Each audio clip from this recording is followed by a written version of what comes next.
Hey there, it's time to take the lead. Trust your voice, know what you need. Let's break it down. Welcome to Beyond Clinical Walls with your host, Dr. Bayo. We'll claim your life. Have you ever left a gynecologist appointment feeling dismissed, like your pain wasn't taken seriously, like you were being dramatic for asking questions or wanting more time? You're not imagining it, and you're not alone. Our healthcare system is fractured, especially when it comes to gynecological care, which has real gaps. And those gaps often leave patients feeling unheard, confused, and frustrated. But here's what I want you to know. There are practical things you can do right now to get better care.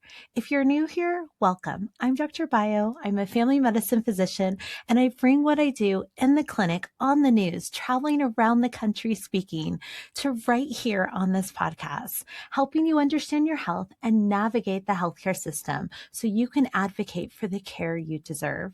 Today's guest is Nikki Sapiro Vinckier. She's a physician assistant in OBGYN, the founder of Take Back Trust, and the author of We Deserve More, How the Medical System Fails Gynecological Healthcare and What You Can Do About It. Like all of our guests, Nikki is a content creator online sharing her insights on social media. Nikki, I am so glad to have you here.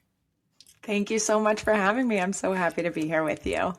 Well, I always love to start it off with a little bit of random questions. So if you're game for some rapid fire, yes? Let's do it. Okay, let's do it. So hard question first. What do you order at a coffee shop?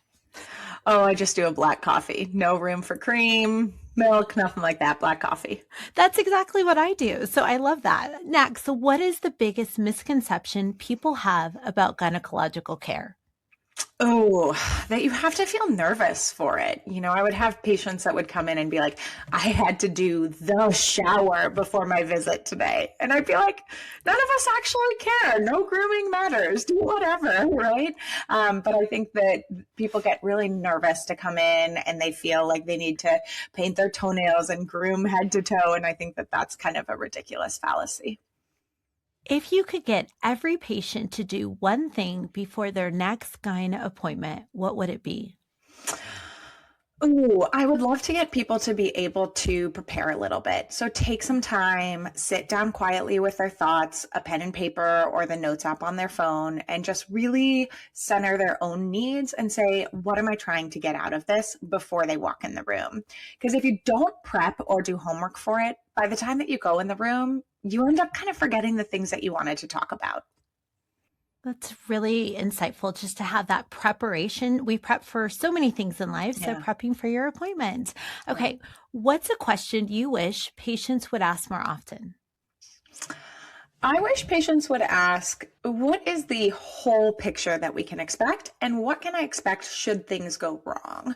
So thinking about some of their most concerning what if moments and getting an answer for that in advance so that they're not just panicking about it in their mind, that they're actually anchoring some of that what if fear in a plan, an actual plan, so that they can kind of quiet some of those concerns in their mind. Well, I love how you say how you started with, quieting those fears or tempering the fears. And that's exactly what we're going to do today. So people can know more. And that way those fears can be placed in the right bucket and be used to feel more informed. So let's start with why you wrote your book, which comes out in May. When I read it, I kept thinking, yes, patients are going to love this. And so, as you know, I'm working on my own book, How to Talk to Your Doctor. And that's going to give patients the behind the scenes look on how doctors are trained and how you can, as a patient, advocate for yourself. And I love that we both have this strong passion for advocacy. That's how you and I started the conversation out before we even started recording. And that's why I'm so excited to have you. My hope is that when people read both of our books, they come away feeling more informed and share practical advice that they can use. It takes hearing information sometimes 7 times for people to really be able able to process it. So I love that you're taking a look at it from a gynecological standpoint, but also just helping people know what to prepare for, how to navigate this system that we live in. And so I would love to know, what made you feel this book was necessary right now? Yeah, it really stemmed from getting text messages from friends all the time, where I would get these texts being like, Nikki, I just left my doctor's appointment and they told me this. And it was almost like getting a second opinion from me. Or, I hear this on social media. Nikki, what should I do about this information? And I felt really lucky and happy for my friends that they had access to somebody that they could text in a moment's notice. But it made me really realize that most people don't have access to somebody like that. They don't have somebody that they can kind of brainstorm these things with. And we really realize quickly how far apart we are from medical knowledge, and we have access to the internet and we can learn so much as patients, but unless you have somebody that can kind of give you that second opinion for free, you're really just relying on one person's opinion and one person's processing and your ability to share with them all of the things that are upsetting you and all of the things that are presenting for you. And so it's such a system of the way we show up in clinic, the way the provider is in clinic, and are we getting the outcomes that we want? And you really get one shot at doing it. And so I felt like I knew, without tooting my own horns, I knew I was a pretty damn good clinician, but I couldn't confidently say that about every clinician in the US, unfortunately. And so when I had friends that were in different states that were going through different things, there were the moments of, well, this is what I would do if I was your clinician, right? Or this is what I would ask for if I was you. And so how do I take that and be able to spread that information to as many people as possible? How do I help people to learn what they can ask for, what they deserve, how they can show up, and how they can kind of advocate for those things that are better for them, right? And really, it's such a bigger system also than just medicine. When we talk about women in general, asking for what we need is problematic in general. This is not just a medical systems based problem, right? We know that women traditionally are not always great at saying, this is what I need and this is how I can get it. And this is how you can help me in this moment. And so how could I help empower women to get that feeling? How could I help empower women to get that care that they deserve? To your point, when we talk about navigating the system, if you don't have that touch point or someone that can help you know what to say, how to navigate the barriers that so many people face, especially women, it can feel overwhelming. And so being able to have that second look or someone to help you get through that is huge. In your book, you talk about Dr. Marion Sims, which is someone that I've spoken about in my TED Talk, Do No Harm. And there's a lot of history when it comes to our healthcare system and the challenges that so many people face. But I think a lot of people are surprised to know that there's a history behind it. Can you share a little bit more about him and why you decided to include it? Yeah. So J. Marion Sims is often referenced as the grandfather of gynecology. And these are things that they didn't really teach me in PA school, that oftentimes many OBGYNs are not trained with this knowledge of the background of gynecology. And when we talk about things that are foundational to the care that you're receiving, I think knowing and understanding this history paints a really complete picture of the gaps in experiences that we have today, specifically for Black and brown women. So J. Marion Sims practiced his gynecology surgeries on enslaved Black women in the 1840s. It was over 30 women, but the three that are most commonly referenced are Anarcha, Betsy, and Lucy. Anarcha, by age 17, had experienced over 30 surgeries without anesthesia. And then after he, quote, perfected these surgeries on these enslaved Black women, he went on to perform these surgeries on white women with pain management. And so when we talk about the longstanding dismissal of Black and brown women in the US, when we talk about the longstanding dismissal of pain management, when we talk about all of these kind of gaps in gynecological care and misses that we're seeing, when we paint that and connect it to the history of gynecology, it really starts to make more sense. And it angers me the same way that it upsets you, right? Like, it angers me in the cells of my being to be like, we not only have had a blind eye to this, but we haven't done anything to repair this. We haven't done anything to build these bridges back to make women feel like they can trust us. We have not done anything for Black women to make them feel like we care about the fact that this was built on a faulty system to start. And then we have only continued to push forward without acknowledging those discrepancies and those flaws from the foundational standpoint. When you mention how there's so many clinicians that you and I know that were not even taught about Dr. Marion Sims, it can really be hard to connect the dots and understand how it is affecting Black and brown women. Can you give an example of how you see it showing up in gynecological care? Yeah, well, let's talk about this. So in the state of Michigan, they require you to do implicit bias training, only 2 hours a year, and you can do that virtually. And what I had seen happen in the clinic that I was working in is I would watch my colleagues put a virtual 2-hour lesson on the background of their screen and let it play so that they could get their 2 hours of training while they went in to see their patients. So there are clinicians that care, and this is the point that I was saying earlier, that I cannot trust that every clinician cares deeply to try to remedy some of the deep flaws in the system. And there are ones who do care, and then there are ones who are just like practicing medicine. And medicine is hard at baseline. Medicine is demanding. And ever since COVID, we are understaffed, overworked, exhausted. So it's a really hard thing to ask an overburdened system to then try to take on more things. And yet we need to figure out how to do it, because unless you invite all these clinicians into the conversation, if you're just putting this on top of their plate, they're not seeing the importance of it. They're not feeling the importance of it. They're never really like fully swimming in the depths of how bad this foundation was, right? And so I think that there are so many flaws in the way we're approaching this, but a big part of it is just the lack of knowledge and awareness about it from the very beginning.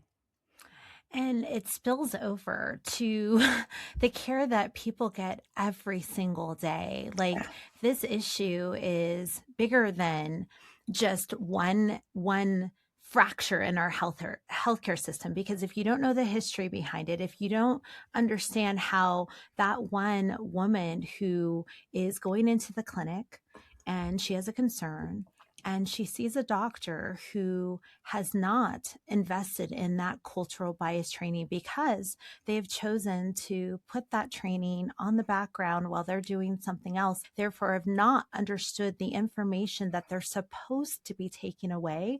And so when they have this conversation with a woman who may be Black or brown, and she's sharing some of the concerns she has, the empathy, the cultural awareness, all of those factors are missing. And that turns up, for those who are listening, into the inability to connect with the patient. So therefore, you may not actually get to hear the history that she's trying to give you. Also, that patient may not get the right diagnosis because of that, because you weren't in tune to the woman in front of you. And that, that leads me to a big question, and one that I think is a part of healthcare that we don't talk about, and that is the trauma that happens to patients. You talk about it in your book, and you do a fantastic job about trauma-informed care and how that impacts women daily. Can you talk a little bit more about that? Yeah. Well, we know about 1/3 of women have experienced some form of sexual violence or sexual trauma in their lives. So it's a pretty substantial amount, right? 33% of women. However, less than 10% of women will actually disclose that history to their clinicians. So the problem is often clinicians are thinking, oh, there's not many of my patients that have experienced sexual trauma, which is really kind of a ridiculous concept when in actuality, we know by statistics, it's far more likely than what your patients are sharing with you that your patients have had some sort of trauma in their history. And so trauma-informed care looks like a lot of different things. It looks like taking more time to kind of slow down and explain every step of the process. It looks like asking for consent with every step of the process. It looks like sharing what you're going to do, when you're going to do it, right? I'm going to touch your leg here. Is that okay with you, right? Informing them. I often would do too for my patients. I would say, you have a slew of options. Would you like me to narrate every single step? Would you like me to just narrate what's important and where you're going to feel pressure or pain? And really letting them be in charge of what their experience is. It's having the awareness that even the click of a speculum as it opens can be hugely traumatic for someone who may have been raped and had a rape kit done in an ER. Right? And we see clinicians go through the motions so quickly without any awareness of what their patients are bringing into the room, of what their patients have experienced prior to this appointment. And when we think about how common these experiences are, it's so imperative for clinicians to actually go into specifically gynecological care where it's such an intimate moment with more delicate framework, more delicate language, more empowerment for the patient, more consent options for the patient. And we see the problem is it takes time, right? Trauma-informed care takes longer. And we are in a healthcare system where everything is being shortened. And so how do we make this work? How do we teach patients that this is what they deserve?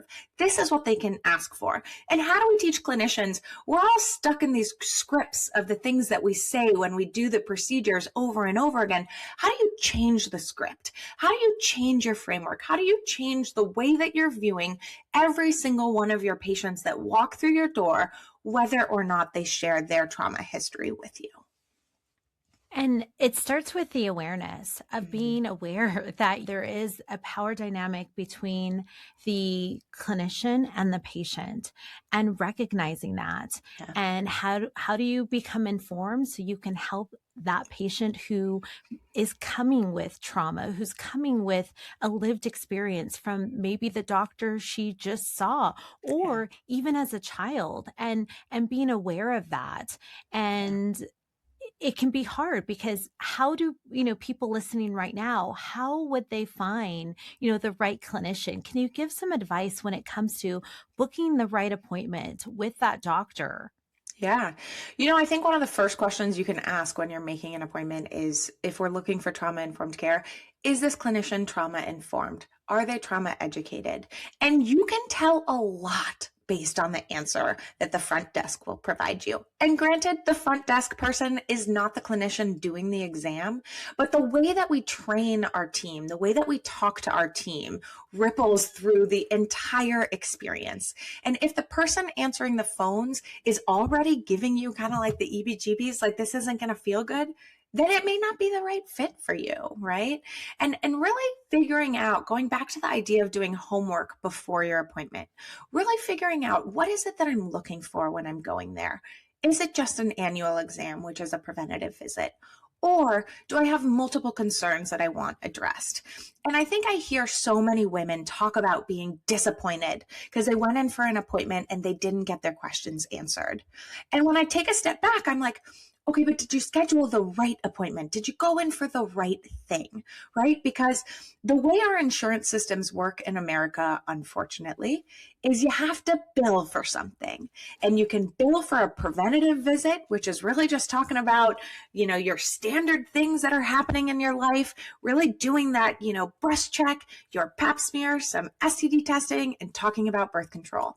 Or if you want an in-depth conversation about fertility concerns or menopause or preconception screening.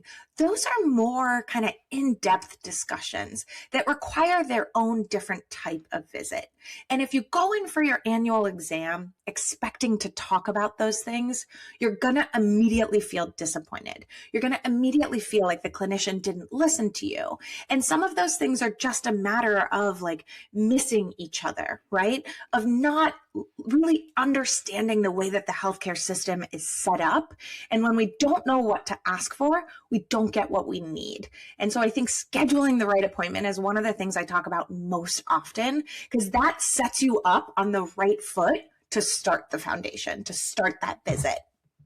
And if you can be in the right visit, then all of the things that we were talking about, where you might feel, of course, nervous or anxious, but if you know you have one thing right, this is the right appointment, I've set up, I've prepped, all of those things can really help you put your best foot forward to get the health that you need. So the next thing that I'd love your insight on, when people are scheduling an appointment, we talked about, making sure is the front desk in tune to the type of provider that you would like to see, and then also being prepared. So can you give us an example of what questions that patient should ask when they're in the appointment? They did all of their due diligence. What should they ask? Yeah. I think it's really dependent on what you're looking for. And one thing I encourage people to do is really track your symptoms well, right? If you're feeling like you're not getting heard, sometimes it's that we're not communicating. And that power dynamic, that power imbalance you had mentioned is also often part of the problem, right? There are so many people who come into these visits and they immediately get nervous, or they immediately you lose your train of thought. It happens all the time, specifically in prenatal cares, because it's this combination of pregnancy brain and senior, clinician, where it's really hard to remember exactly what you want.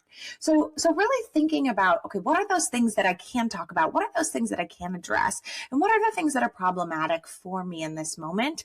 And then choosing 2 questions and even writing them out in advance, right? There's no one question that I could tell every woman, I think you should ask this in your next visit, because every woman is experiencing a different part of their gynecological care, a different part of their journey. And we all have different needs, right? And the nuance of the things that we need, from menarche or in our early teens, 20s, into our childbearing years, into perimenopause, menopause, postmenopause, we're all going to ask for different things. And so really leaning into the things that you need that have come up for you in the last few weeks, few months, and then tackling that in a way that you can get the needs addressed. I've often talked about individualized medicine and making sure it is prescriptive to you. And as somebody who has lived trauma and been dismissed, almost lost my life, it's a very personal thing to me. And I love how you mentioned you really have to kind of figure out what would be best for you, because it can be dependent upon what even happened a couple of days prior, or even years back. And so that leads me to a reality check. It's something that I've experienced, and you do a great job writing about this in your book. A 2003 study published in the American Journal of Obstetrics and Gynecology found that medical students who completed OB/GYN clerkships actually rated the importance of obtaining explicit consent for pelvic exams under anesthesia lower than students who hadn't done these rotations yet. So Nikki, what have you seen when it comes to the training mindset of how, those clinicians show up, medical students show up in the exam room? Yeah, Dr. Bayo, that study is one of the studies where I really feel was foundational for me in writing my book, because we have these moments where I had shared with a colleague that I deeply admire and trust that I was going to write this book, and that I was going to talk about some of the gaps and flaws in residency and in medical education. And she lovingly said back to me, but you didn't go through residency. How are you going to point out the flaws if you didn't go through the training? And I'm like, okay, yes, I see that. And this is part of the problem. If we only think one type of person can critique the system, we're not improving the system. And so what this study actually shows to me is we call it ethical erosion. And what we see is that as people were going through this gynecological training, some of these standards that we feel are ethical, right? These like ethical dilemmas, they got watered down with time in medical school. And they, in year one, felt it was problematic to do a pelvic exam on a woman under anesthesia without consent, which the vast majority of us would say, yeah, of course that's problematic. But by year 4 of completing their residency in OBGYN, they were way less likely to say that that was problematic. So it talks about the culture of the training. It talks about the way that we kind of water all these things down. And that study alone made me actually say, I think I'm actually pretty well equipped to write this because I didn't go through that watering down, because I get to look at it from the outside and say, hey, you guys all went through this. There's this, like, for better or worse at times, there's this brainwashing that happens through residency. And in not having gone through it, it actually gives me the ability to have a critical lens of the training, to have critiques that I can say, I didn't have that ethical erosion because I didn't have the residency training. And the fact that so many clinicians don't see an issue in that is hugely problematic. And that's a big remark on medicine as a culture, training as a culture, the way that attendings treat their residents, like all of it. It can be a very problematic system. So, when we talk about the system and we've talked about the history, specifically Dr. Marion Sims, and we talked about how that bleeds over truly into the care that's given. And you've just painted a picture about residency and medical school and consent. So can you share an example of how this would show up for a patient in the real world? Like, how does this show up, the consequences of the training and the medical school and the watering down? I want to, cite how you're picturing it. How does that show up? Yeah, I mean, one thing that we see over and over again for women is that OBGYN doctors don't actually get much training in perimenopause and menopause care, despite the fact that 100% of their patients, if they live long enough, will go through menopause. So it's kind of this crazy thing that we don't actually talk about hormonal changes, right? And it's such an impossible scope that we expect OBGYNs to learn and manage. And they are surgeons and they are primary care doctors. And it's so hard to make them be able to do it all. And so we see that a lot gets kind of missed in those moments. And specifically, a lot of what I think gets missed is some of the more relational parts of care, some of the more like bedside, day-to-day, like how is this impacting your quality of life? If it's not emergent, if it's not life-threatening, what is it? How does it impact you? And I think so many women get so frustrated by this. This is the reason why it takes 7 to 10 years on average and 3 to 4 doctors to diagnose endometriosis for a patient, is that if it's not life-threatening, if it's not incredibly dangerous, they're skipping right past it. Right? And so that's how it shows up in the clinic, is women are feeling like their needs aren't listened to if it's not emergent. We're feeling like we're not being cared and catered to in the kind of day-to-day moments of our life where they aren't there to really manage those relational parts of care as well. Well, I also want to talk about something so many women struggle with, and it's something I'm addressing in my book as well, and it applies across all of healthcare when it comes to advocating for yourself, because when you know something's wrong, you are right. And it can be really hard because sometimes you may feel intimidated. It can be mixed with so many emotions, and also a label of feeling that you are possibly wasting the clinician's time or being difficult. So what advice specifically for gynecological care, what advice do you have for patients in that position? Yeah, I write this in my book, and I think it's one thing that really resonates. And it's the fact that when women go to the nail salon, if the color on their nails isn't perfect, or if the shape of their nails isn't right, the majority of women will not correct their nail technician. And they won't say, that isn't the color I want, or that isn't the shape I want. And instead, they just sit there, and for the next 2 weeks, they have an ugly color on their nails that they don't like, or they didn't like the shape. And I translate that into medicine, that if you aren't comfortable addressing with your nail technician that your needs aren't being met, you're definitely not going to feel comfortable talking to your doctor about what they're missing, about what they're not getting, about what your needs actually are, and the thoughts that are inside your brain in the actual moment, right? Like those women sitting at a nail technician in a nail appointment, they know in the moment the color's not right, and they just won't say it. And it's such a bigger system that has taught women not to be difficult. It has taught women to just swallow our pride, not be challenging, just keep going forward, and we'll get to the other side of it. And I think that we need to really be breaking through that on a daily basis, and specifically within our healthcare. Because if we can't ask for what we need in a nail salon, you're never going to get the gynecological care that you want when you're sitting there naked with a speculum, right? Like, and when we think about it that way, if we can liberate ourselves from that kind of like freedom of self-judgment, of systems judgment, of systems oppression and patriarchy, like it all plays together. Well, being able to break through and be able to stand up for yourself, give an example of what language you would use. If you are that woman, you're sitting on that exam table, you are about to have a pelvic exam, what language can she use? Yeah, I think she can say what feels comfortable to her. I would prefer if you walk me through exactly what I can expect. If it's going to hurt more than a cramp, can you tell me that? I understand that this isn't life-threatening, but it impacts my daily life. What can I do about it?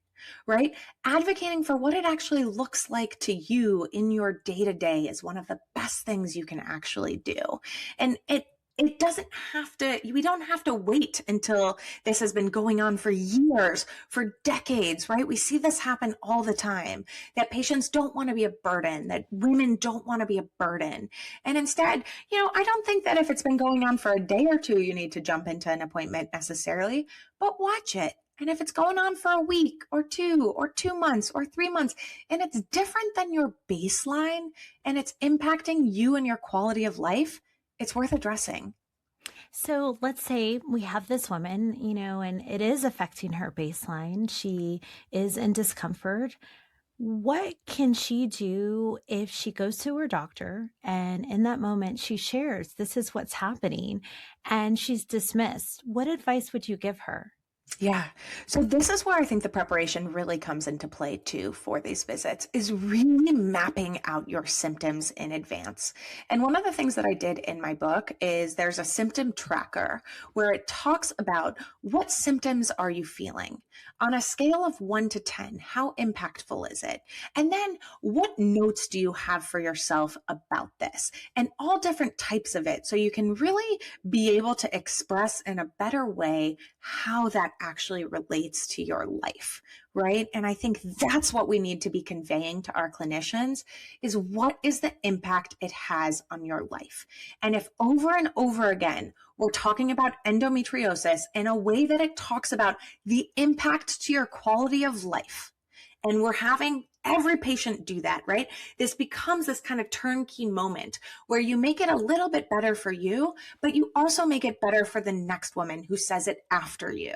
And I think about that all the time, because as women, sometimes we accept less than what we need for ourselves, but we're protective of our sisters and our best friends.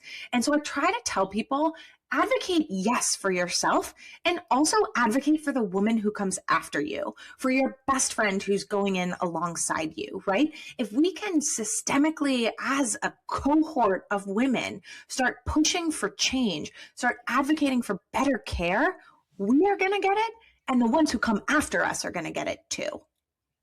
Yes, plant that seed so it can grow across, Yeah, right. let it flourish and help more people. And it will help that pipeline. It's not just you, it's like you said, the next woman and the woman coming from behind, because we're all in this together.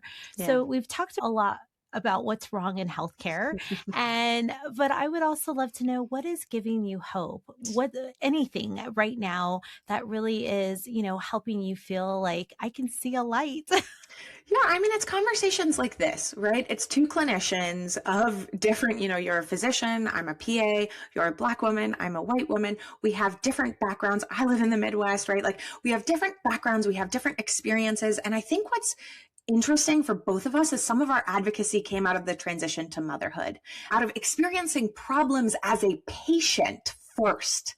And then when we were the patient and we were like, oh, this didn't serve me. I didn't get the best care possible, and I have the training and I have the privilege and I have the education. Like, wow, this is a really bad system, right? And I think that the more women that are having those aha moments, that's when I'm like, oh, I do feel hopeful for this, right? I do feel hopeful there are more women in medicine. I do feel hopeful that there are more bridges being built. I do feel hopeful that in the midst of so many abortion bans and, challenges to healthcare, challenges to vaccination, we see people coming together to try to build something back better. And that makes me feel hopeful. Well, speaking of, building something back together, I would love for you to share, what was the inspiration behind creating the resource Take Back Trust, specifically to help people understand more about reproductive health care, and with the so many different laws that are shifting, messaging, resources. 1 minute, something may be up on a website. The next minute, it may not be there. Yeah. And so I would love for you to highlight more about this amazing resource. Thank you so much. Yeah, this was the introduction for me into really trying to work with people to learn how to advocate for their own care. So we have a provider visit planner on there where, depending on what kind of care you're going in for, you can select different questions that may help you ask the right questions in your upcoming visit. And we talk about different types of contraceptives and different types of abortion. And we talk about some of these frequently asked questions of reproductive health care specific to the changing landscape that we're in. What does it mean for your IVF embryo that are still frozen? What if they're in a state with abortion bans? What do we do about that? How do we be best prepared for ourselves? If you have an IUD that's going to expire in a year, but you want it replaced sooner, what are ways that you can try to get that replaced that is covered by insurance? What can you be asking for, right? Like a lot of these questions that I was getting and fielding from my friends, and I was sending them text messages in the moment, and I thought, why don't we put this on a place where anyone can access and keep it up to date as it relates to what we're seeing in active changes within our healthcare landscape? And so it's a completely nonpartisan platform that talks about, if we fundamentally believe that everybody deserves access to reproductive healthcare, which we do, then it needs to be approachable for all women. So it was a way of educating people and anyone who needs reproductive healthcare on what's happening in the landscape and what can we do about it. So if you are someone who is interested in this resource and you are, in the constraints of a rural area, what advice do you have for them? Yeah, I think number one, it's naming it. So when you talk to your clinician to schedule an appointment, going back to the scheduling thing, it's naming on the phone. I'm driving in from 2 hours away. Can I do X, Y, and Z, right? Can I get my IUD inserted? And if I need an ultrasound, can I have it done at the same day, right? Like really naming some of those things. Also making a plan for worst case scenarios, knowing what's happening if you need to drive 2 to 3 hours. What we're seeing right now is there are huge healthcare deserts. So unfortunately, really planning for that. If you are later in your pregnancy, planning for, if I need to go to the hospital, that hospital is 2 to 3 hours away, right? You have different strategy than somebody who lives 15 minutes from the hospital. And we cannot be talking to every person in reproductive healthcare like they have the same, access to healthcare when somebody has to drive 2 to 3 hours to get healthcare. So it does talk about some of those rural constraints. What we also do with Take Back Trust, which I really love, is we have Take Back Trust for survivors. And so I had noticed that one of the most common questions that was driving people to our website was flashbacks during sex. And it really made me pause to recognize there were websites that were available for people that talk about what they can expect in a rape kit, that talk about things to do in the 24, 48 hours that follow. And it was really just Reddit that talks about the experiences that come in the months and years that follow sexual assault. And so Take Back Trust for Survivors is strategically built to help people re-engage in gynecological care after sexual assault, and what to expect, how to ask for trauma-informed care, what that looks like, ways to reconnect to your body if you're feeling like you're disassociating in the moment, right? Tapping your finger on your arm while you're laying down in a pelvic exam to ground yourself in being there to avoid disassociating, right? Those were huge gaps in what I was seeing online, that nobody was addressing that for survivors. And that topic is so near and dear to my heart, as I work as a medical director for the sexual assault response team. And you're exactly correct. There is a disassociation that happens in that moment for a protective barrier, whatever you can do to hold on. And that can last forever. And it can be really difficult to find yourself again and be able to go through the process the way our healthcare system is built to be able to get the care that you need. I love the idea of, doing a tap, whatever you can do to really connect with yourself so you can help yourself in that moment. So before we wrap up, can you give us 3 practical things someone can do this week to advocate for their gynecological health, whether they have an upcoming appointment or if they're dealing with a current concern? I think the first thing I would say is going back to the idea of advocating for yourself, even not in a gynecological setting, right? At the nail salon, if you get the wrong coffee order, saying, hey, I had actually ordered the black coffee that you and I ordered together, and I got it with a little cream, right? Like making those small corrections to your experience in a way that can be kind, right? It doesn't mean that you're challenging. And I think once we start to kind of challenge some of those things outside the clinic, we bring that skill with us when we enter the clinic. So the first thing I would say is not even thinking about your gynecological care, trying to embody that advocacy for yourself outside the clinic room when the stakes are a little bit lower, right? And then moving into the gynecological room, really taking the time to map out, what are my concerns? What appointment do I need? And what are my symptoms that I have been presenting with, so I can bring that with me? And then when you're there, saying in the moment, if you're feeling like your needs are being dismissed, this isn't hitting the mark for me, or I'm not getting what I need. That is a totally acceptable thing to say. And it feels scary and it's hard to do, but you've only got 5 to 10 minutes with this clinician, unfortunately. And if you're not getting what you need, it's this little pick up and pivot so that then you can get what you need for the rest of the visit. And that can be done in a way where it can still be a really productive, empowering visit. And you're not saying anything mean, right? Like, this is a totally awesome thing to do for yourself. Well said. I love it. So, Nikki, your book, We Deserve More, is available for pre-order now and comes out in May. I wrote an endorsement for it because we're both committed to the same mission of empowering patients to advocate for themselves. And your book focuses on gynecological care and gives women the tools they need in that setting. And I think every woman needs a resource. Can you tell listeners what they'll find inside, just one little thing, as well as how they can pre-order it? Yeah, you can find it at any major retailer. You could buy it, from Barnes & Noble or Bookshop or Amazon. And it's called We Deserve More, as we've mentioned. And you can find me on Instagram as well. So a lot of that stuff is also there too. So you don't really even need to read the book. It's just having these conversations too.